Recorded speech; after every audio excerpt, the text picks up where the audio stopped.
हाय बहनों, नमस्ते, प्रणाम, राधे राधे, जय श्री कृष्णा। तो आप सब कैसी हैं? आशा करती हूँ बहुत ही अच्छी हुई हैं, स्वस्थ हुई हैं, मस्त हुई हैं और अपने अपने कामों में व्यस्त हुई हैं। मैं आपकी कुसुम आप सबके बीच में लेकर आई हूँ बहुत ही दर्द भरा सोहर गीत। ये सोहर गीत आप सबको कैसे लगेगा कमेंट में ज़रूर बताइएगा। वीडियो को फुल वॉच करिएगा और लाइक शेयर सब्सक्राइब कर दीजिएगा। तो सुनिए ये गीत कैसा है।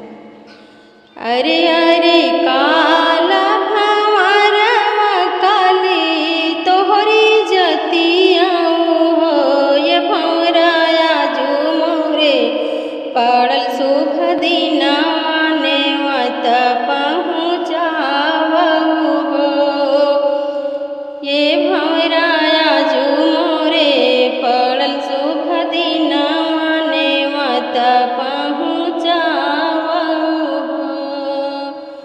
आई गाए यार गन पर गन सासू जी के नाई हर पिया के ननिया रे हो।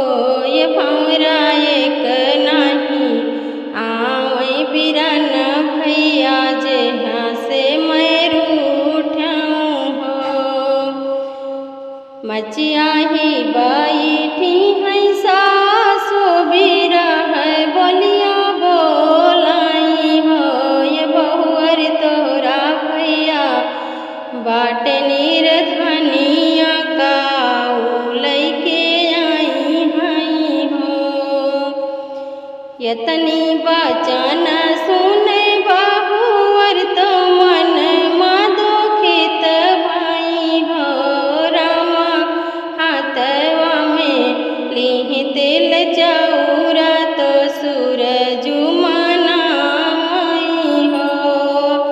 जल डाली सूरज मनाई निहुरी पैया लगाई हो। ये प्रभु भैया घरे दीह दौलतिया भैया मोरया आई हो। ये प्रभु भैया घरे दीह दौलतिया भैया मोरया आई हो। भोर भइल पह फाटत घोड़वा सजाई, घोड़वा सजाई हो।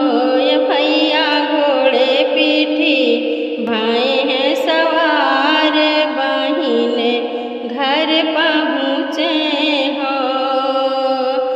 जैसे जैसे भरी गा